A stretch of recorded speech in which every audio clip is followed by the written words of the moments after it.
하나님의 계획의 실체, 대부분의 신학자들이 은혜의 언약이라고 부르는 구속의 언약의 실제에 대해 하나님의 말씀은 모든 면에서 충분히 증거한다. 예를 들어 하나님의 말씀 안에서 구세주에게 주어진 보증의 성격은 필수적으로 언약을 포함하게 되는데, 이는 보증을 서는 그가 다른 사람들을 대표하여 그들의 이름으로 그들의 유익을 위해 어떤 책임을 감당하려면 적어도 그 관계가 언급되어야 하기 때문이다. 히브리서 7장 22절. 예수님은 십자가에서 자기 생명을 바치기 직전에 하나님이여 보시옵소서, 내가 하나님의 뜻을 행하러 왔나이다 라고 말씀하셨다. 히브리서 10장 7절. 하지만 그 이전에 그리스도께 하나님의 뜻이 선포된 적이 없다면 그리스도는 어떻게 그 끔찍한 십자가의 희생이 하나님의 뜻인 것을 알 수 있는가? 선지자들은 구속의 언약을 확증하는 많은 선포를 하였다. 아버지는 메시아에게 나 여호와가 의로 너를 불렀은즉 내가 너를 세워 백성의 언약과 이방의 빛이 되게 하리니 내가 눈먼 자들의 눈을 밝히며 갇힌 자를 감옥에서 이끌어내며 흑암에 앉은 자를 감방에서 나오게 하리라 고 말씀하셨다. 이사야서 42장 6절에서 7절. 또한 여호와께서 이같이 이르시되 내가 장차 너를 보호하여 너를 백성의 언약으로 삼으리라 고 하셨다. 이사야 49장 8절. 더욱 구체적으로 하나님은 메시아에 대해 그의 영혼을 속건 제물로 드리기에 이르면 그가 씨를 보게 되며 그의 날은 길 것이요 또 그의 손으로 여호와께서 기뻐하시는 뜻을 성취하리로다. 그가 자기 영혼의 수고한 것을, 즉 열매, 수고한 것을 보고 만족하게 여길 것이라. 나의 의로운 종이 자기 지식으로 많은 사람을 의롭게 하며 또 그들의 죄악을 친히 담당하리로다. 그러므로 내가 그에게 존귀한 자와 함께 몫을 받게 하며 강한 자와 함께 탈취한 것을 나누게 하리니 이는 그가 자기 영혼을 버려 사망에 이르게 하며 범죄자 중 하나로 헤아림을 받았음이니라. 그러나 그가 많은 사람의 죄를 담당하며 범죄자를 위하여 기도하였느니라. 이사야서 53장 10절에서 12절라고 말씀하셨다. 구약의 마지막 선지자는 메시아의 오심을 말하면서 너희가 구하는 바 주가 갑자기 그의 성전에 임하시리니 곧 너희가 사모하는 바 언약의 사자가 임할 것이라 라고 말하였다. 말라기에서 3장 1절. 이 구절 및 여러 다른 구절들을 통해 당신이 알게 되는 것은 아버지의 은혜로운 결의에 의하면 아들 그리스도는 그의 백성의 보증이었다. 그러므로 그가 우리를 대신하여 자신을 주심은 디도서 2장 14절 이미 선포된 하나님의 뜻에 따른 것이었다. 메시아는 아버지에 의해 이 일로 부름을 받았고 그는 우리의 구속을 위해 자기 영혼을 속건 제물로 바치셨다. 이 모든 일들이 이전의 협의나 동의 없이 발생하였겠는가? 누가 구속의 언약의 실체를 의심할 수 있겠는가? 하나님의 말씀은 이 언약이 사람의 타락 이전에 존재했다는 사실을 분명히 증거한다.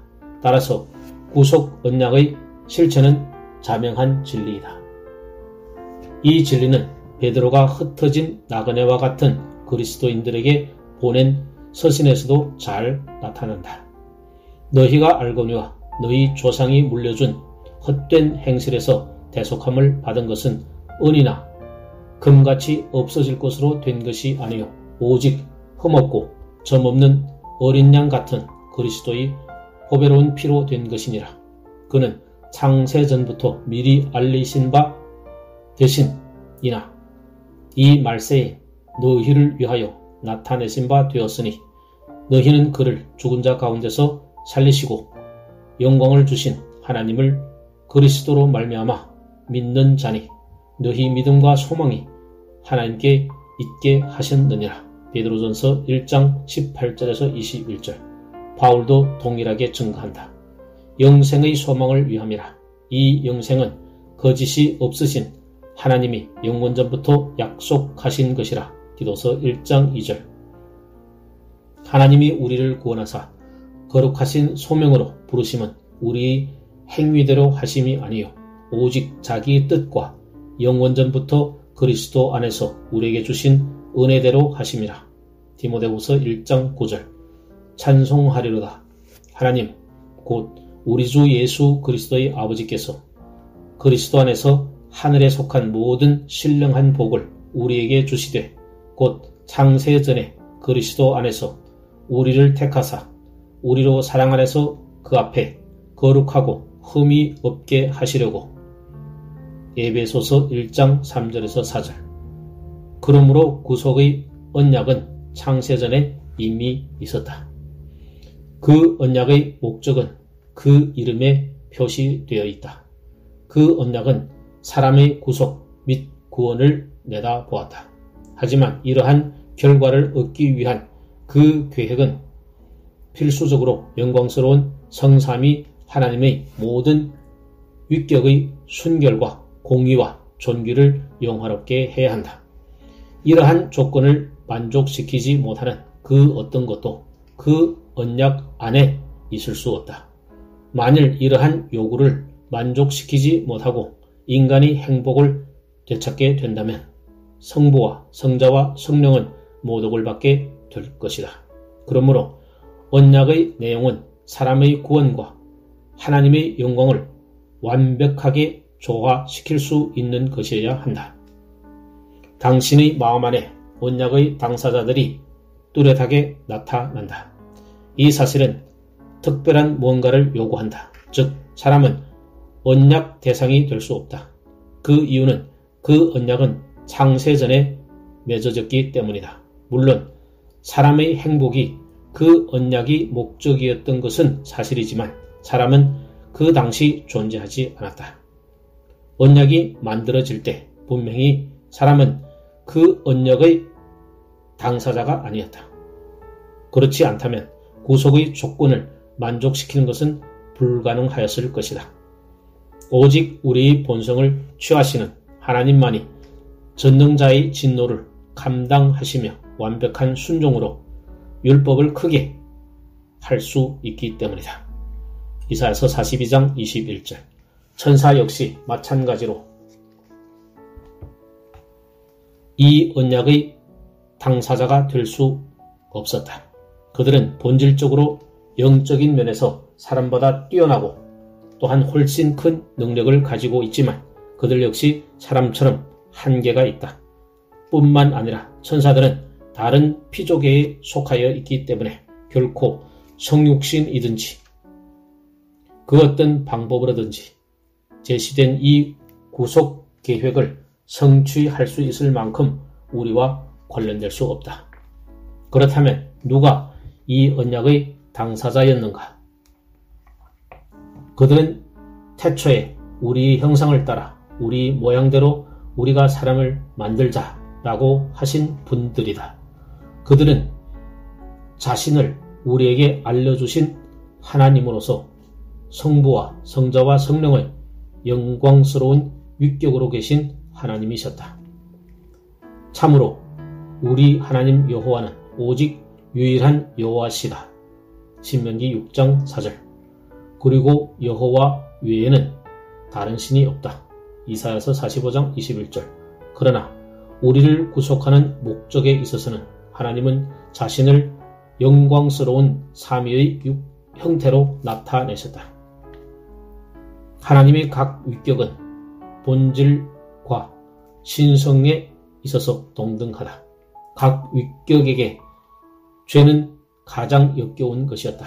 각 위격은 죄를 책망하고 벌하는데 동일하게 동의하였다. 마찬가지로 각 삼위는 죄를 범한 자들을 형벌하지 않도록 하는 방법에 대해서도 동의하였다. 이러한 삼위 간의 동의는 어렵지 않았다. 그 이유는 각 위격의 마음은 동일한 사랑으로 구속을 받았기 때문이다. 영생에 대한 약속은 실제로 아버지가 하셨지만 오직 홀로 하신 것은 아니었다. 신격의 두 다른 위격 역시 그들의 선의를 나타내셨다. 이에 약속된 생명의 본질은 아버지의 사랑과 호의뿐만 아니라 아들과 성령의 사랑과 호의를 즐거워하는 것이다. 그러므로 사도 요한이 아시아의 교회들을 위해 은혜와 평강을 구할 때 그는 단지 전에도 계셨고 이제도 계시고 장차 오실 이이신 성부에게만 간구한 것이 아니라 계시록 4장 8절 은사의 다양성과 충만을 제공하는 그의 보좌 앞에 있는 7 영이신 성령에게 간구하였고 계시록 1장 4절 또한 또 충성된 증인으로 죽은 자들 가운데서 먼저 나시고 땅의 임금들의 머리가 되신 예수 그리스도께 간구하였다. 계시록 1장 5절 각 위는 그 언약이 실제로 실현될 때 모든 위격의 권리와 영광이 나타나도록 하는데 동일한 관심을 나타내셨다. 그러므로 구속은 성부와 성자와 성령의 합의된 지혜와 은혜의 산물이었다. 그러므로 그 언약의 당사자 중 한 분은 성부 하나님이셨다. 이성을 가진 모든 피조물은 영광 받기에 합당하신 여호와 하나님이 죄를 지은 인류를 죄 가운데 멸망하도록 내버려 두셨더라도 반드시 동의하셨을 것이다. 하나님이 죄 지은 인류를 간섭하지 않더라도 이는 불의가 될 수 없다. 하나님은 온 우주의 의로운 통치자로서 불순종하는 자들에게 형벌함으로써 그의 법의 권위를 세울 수 있었고 나아가 그의 왕국의 다양한 영역에 거주하는 이성을 가진 거주민들에게 끔찍한 처벌의 예를 보여주실 수 있었다. 하나님이 선하심은 모든 피조물을 지으시고 풍성하게 채우심으로 충분히 나타났기 때문에 스스로 반역하여 비참에 떨어진 자들까지 구원해야 할 책임이나 부족함이 있지 않으셨다. 주의 영광은 주의 어떤 속성이 특별히 나타나야 얻어지는 것이 아니라 주의 모든 속성은 영광 받기에 합당하다. 즉 의로운 자에게 복을 내리실 때도 영광을 받으시지만 악인을 처벌하실 때도 동일하게 영광을 받으신다. 하지만 구속의 사건은 주의 영광이 인류를 멸망시키지 않으시고 구원하신 데 더 크게 나타났음을 보여준다. 물론 주의 영광은 피조물을 향한 주의 자비의 나타남을 의미한다. 물론 그 자비를 나타낼 의무가 하나님께 있었던 것은 아니다. 또한 그 자비를 나타냄이 주의 행복을 조금이라도 더한 것도 아니었다. 주의 자비는 오직 자발적인 것이었다. 오직 필요한 요구가 있다면 주의 자비를 피조물에게 나타낼 때는 자신의 성품의 위대함과 탁월함에 어울려야 한다는 점이다. 하나님은 자신의 완전함을 더하기 위한 무엇인가 창조할 필요가 없었다. 또한 그가 뭔가 창조했어도 그 피조물로부터 주의 영광이 나타나지 않는다면 얼마든지 영원히 버릴 수도 있었다. 그런데 이러한 상황에서 하나님이 세상을 이처럼 사랑하사 독생자를 주셨으니 이는 그를 믿는 자마다 멸망치 않고 영생을 얻게 하려 하셨다. 요한복음 3장 16절. 그러므로 구속의 계획은 사람의 가치와는 철저하게 무관한 오직 주의 주권적인 은혜로 인한 것이다. 이 결론은 지금까지 알려준 사실로부터 추론될 수 있을 뿐만 아니라 주의 말씀 속에서도 분명하게 나타난다.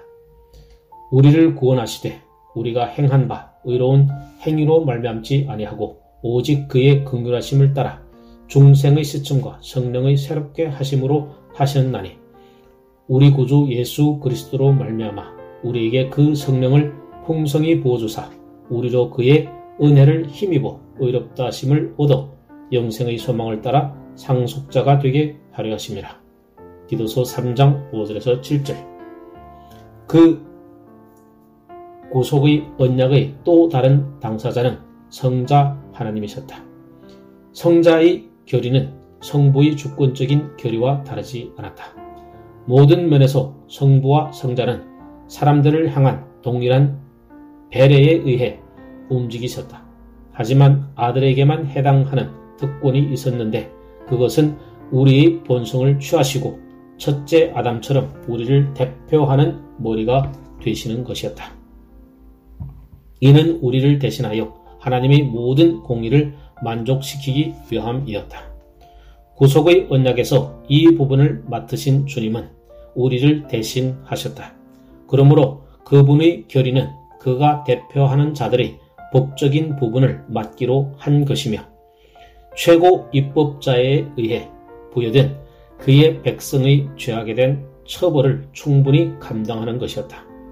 우리를 구속할 수 있는 능력을 지닌 성자 하나님께서는 이 위대한 일을 기쁘게 담당하시면서 나의 하나님이여 내가 주의 뜻을 행하기를 즐기옵니다. 시편 40편 8절라고 말씀하셨다. 그분은 참으로 우리에게 둘째 아담으로 알려지셨다. 첫째 아담은 생명이 되었다 함과 같이 마지막 아담은 살려주는 영이 되었나니 그러나 먼저는 신령한 사람이 아니요 육의 사람이요 그 다음에 신령한 사람이니 첫째 사람은 땅에서 났으니 흙에 속한 자이거니와 둘째 사람은 하늘에서 나셨느니라. 무릇 흙에 속한 자는 저 흙에 속한 자와 같고 무릇 하늘에 속한 자들은 저 하늘에 속한 이와 같으니 우리가 흙에 속한 자의 형상을 입은 것 같이 또한 하늘에 속한 이의 형상을 입으리라. 고린도전서 15장 45절에서 49절. 또한 그러나 이 은사는 범죄와 같지 아니하니 곧 한 사람이 범죄를 인하여 많은 사람이 죽었은즉 더욱 하나님의 은혜와 또한 한 사람 예수 그리스도의 은혜로 말미암은 선물은 많은 사람에게 넘쳤느니라.